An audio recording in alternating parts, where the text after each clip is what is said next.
Hello বন্ধুরা, কেমন আছেন? আমি এখন যেখানে দাঁড়িয়ে আছি এটা কক্সবাজারে একটা সুন্দর বৌদ্ধ মন্দির আছে। যদি কখনো ট্রাভেল করতে আসেন, আমার পিছনে দেখতে পাচ্ছেন এই সেই বৌদ্ধ মন্দির। আমরা এখন ওখানে যাব। তবে ইনভাইট করব, যদি কক্সবাজারে কখনো বেড়াতে আসেন অবশ্যই এই মন্দিরটা একবার দর্শন করে যাবেন। আমার মনে হয় আপনারও ভালো লাগবে। তো সন্ধ্যা হয়ে গেছে, এখন সময় না বাড়িয়ে আমরা মন্দিরটা দেখে নিই, তারপরে বিস্তারিত আপনার সঙ্গে আরও কথা হবে। আমরা সুন্দর একটা গৌতম বুদ্ধের স্ট্যাচু দেখতে পাচ্ছি সামনে। আর মন্দিরের কম্পার্টমেন্টটা অনেক বড়।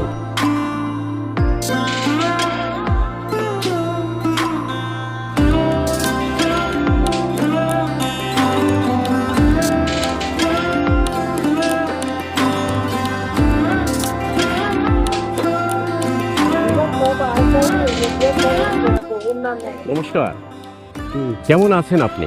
আছি মোটামুটি ভালো। আপনার এই মন্দিরের নাম কি? সিংহগিরি।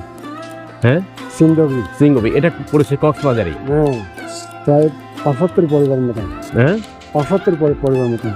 ৭৫ পরিবার মতন। তো কেমন আছেন সবাই আপনারা? মোটামুটি ওরা ভালো আছে, কোথাও কোনো অসুবিধা নেই? না মানে মাঝে মাঝে বুড়া বুড়ি ওরা কিছু অসুস্থ হবে। বুড়ো বুড়ি অসুস্থ হয় তো ভগবান তো আছেই হ্যাঁ। দেখার জন্যে। ভগবানের চিকিৎসা করলে সুস্থ হয় আর কি। তাই ভগবানের চিকিৎসা করলে সুস্থ হবে। আমার পাশে দাঁড়িয়ে আছেন যে মহারাজ, ইনি এখানে সবসময় পুজো দান করে থাকেন। ওনার রক্ষণাবেক্ষণে পুরো মন্দিরটা পরিচালিত হয়। তো উনি আপনাদের ভাষায় বলে বোঝাতে পারছেন না। বৌদ্ধ সম্প্রদায় এখানে তো যথেষ্ট আছে, আর ৭৫ পরিবার আছে যারা এই মন্দিরের চারদিকে কাজে নিয়োজিত বা যারা উপাসনা করতে আসেন তারা। সব কিছু ভালো মন্দ দেখাশোনা করেন এই ৭৫ পরিবারের মধ্যে। তো ওনার ভাষ্য মতে বাংলাদেশে বৌদ্ধ সম্প্রদায় ভালোই আছে। আমি ওনার সঙ্গে ব্যক্তিগতভাবে কথা বলে দেখেছি, এই সম্প্রদায় এখানে ভালোই আছে।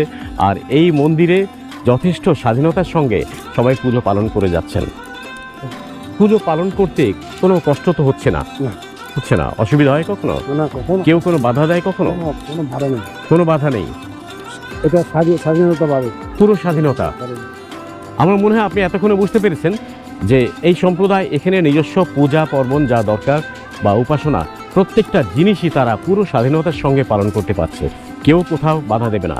আর বাংলাদেশ তো আপনাকে আগেই বলেছি যে ধর্মনিরপেক্ষ একটা দেশ। এখানে প্রত্যেক ধর্মের প্রত্যেক সম্প্রদায়ের লোকের সমান অধিকার আছে।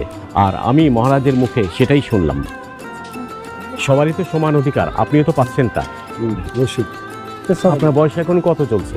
বয়স এখন ৬৬। ৬৬? মানে ৭০ হয়নি এখন। তাহলে এই বয়সে তো ভালোই আছেন আপনি। তো আপনাদের এখানে আরেকটু দেখবো, আমি ভিতরে যাবো আপনার সঙ্গে, চলেন।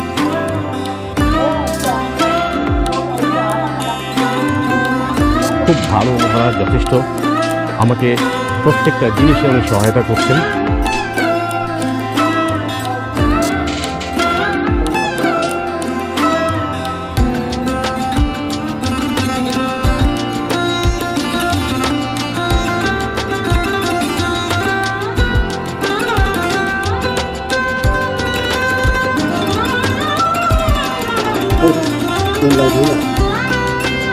আলো